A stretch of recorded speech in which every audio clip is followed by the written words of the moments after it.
On behalf of the leadership team at Wenona, both girls and staff, thank you for joining with us this morning for the induction of our student leaders.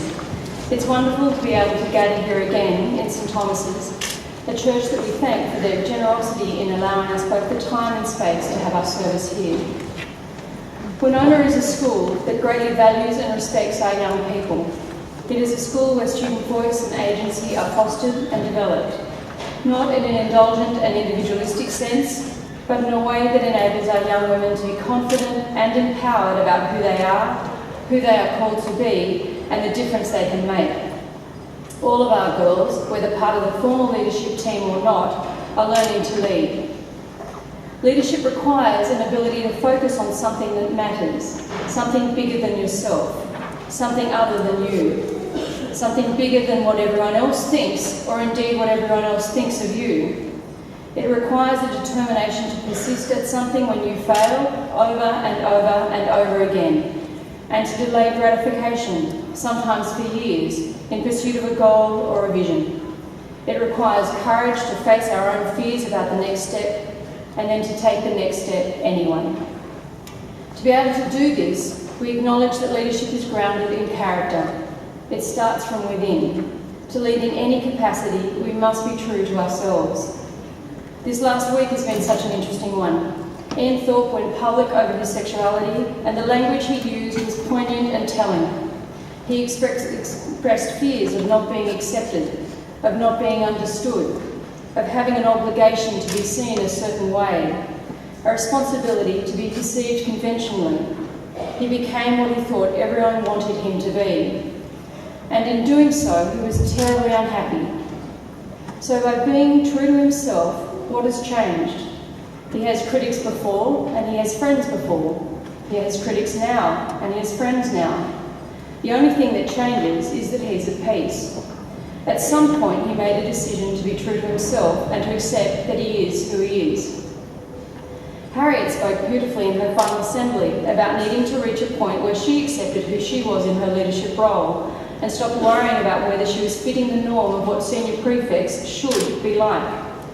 And when she did, we got the old Harriet back, the one who makes us laugh and reflect and be inspired to be kinder and more loving, the natural leader.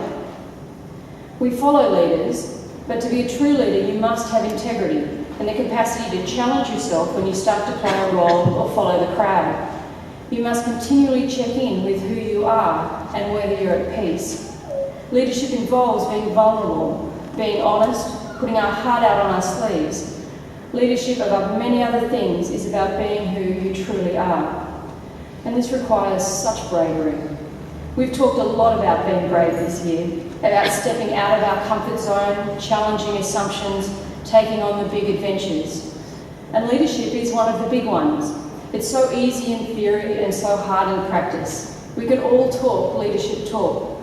That's the easy bit. But we have to walk the talk, and that's a lot harder. You cannot be a good leader without integrity. And integrity requires you to be holistic and true to yourself, honouring your gifts and strengths, being wise about your weaknesses, and being brave in who you are called to be. Just you, nobody else. Now at school, you know that I'm a stickler for uniform. We expect everyone to wear it correctly and with pride. The reason that I do this is because school is one of the few times in life where you belong to something bigger than you. You become a team where you learn to be a part of something that is greater than the sum of the parts. We also have uniformly high expectations about character that apply to everyone in our community, a character based on integrity, strength, courage and being brave. We expect our community to be a safe space where countless acts of small kindnesses are shown, thoughtful words are spoken and respectful attitudes given. And these expectations apply to everyone. But school is not you. It's a place at a certain time, and good character is universal. We're all committed to being better people. You all have little control over school, and just by being human, you should be working on your character. These matters apply to all of us. But for you, about you personally, you yourself are different. You are unique, and you are responsible for you. Not once ever do we ask you or expect you to conform your personality or your strengths or your interests or your loves or your passions to a preset mould. I am not God, a fact universally evident to all. I would never presume to tell you who you are. I didn't make you. You are who you are, and it will be for a reason. So when you short-circuit that and be what you think others want you to be, we all lose out.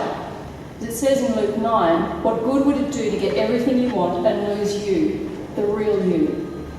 Down through the ages, from the Bible to our great philosophers, the message is the same. Ralph Waldo Emerson, to be yourself in a world that is constantly trying to make you something else is the greatest accomplishment. Henry David Thoreau, be yourself, not your idea of what you think somebody else's idea of yourself should be. And Oscar Wilde, most people are other people.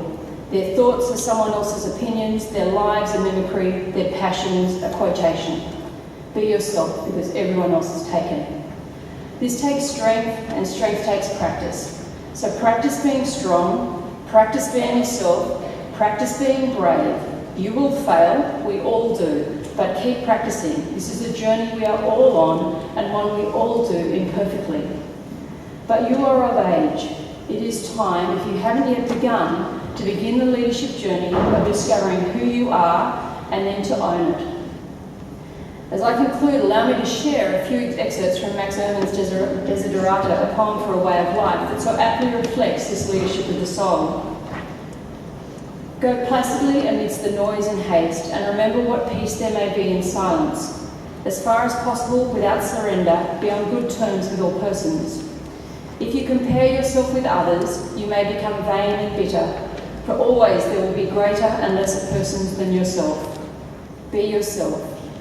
Beyond a wholesome discipline, be gentle with yourself. You are a child of the universe, no less than the trees and the stars. You have a right to be here. And whether or not it is clear to you, no doubt the universe is unfolding as it should. Therefore be at peace with God, whatever you conceive him to be, and whatever your labours and aspirations in the noisy confusion of life, keep peace with your soul. To our leadership team for 2014-2015 and for those in leadership across all spheres of life, our hope is that you take this life by the horns, challenge your fears and act with courage, grace and wisdom. Our hope is that you develop a sense of adventure and engage in life to the full. Our hope is that when you fail and things don't work out, you deal with it and just get on with it. Our hope is that you are true to yourself so that others can learn to be true to themselves and we can all learn to be at peace. As we come to the end of the service, I'd like to express my thanks for those who stand prepared to serve in leadership roles and for those who serve behind the scenes in our daily lives. We give thanks for those who are wonderful role models within our community, to others both in leadership and as members behind the scene, showing what it means to be a great leader. And we give thanks to every young person in our school for the great joy and blessing that you bring to our lives. To our young women, I pray God's blessing on you, your family, your school, and your world. Thank you.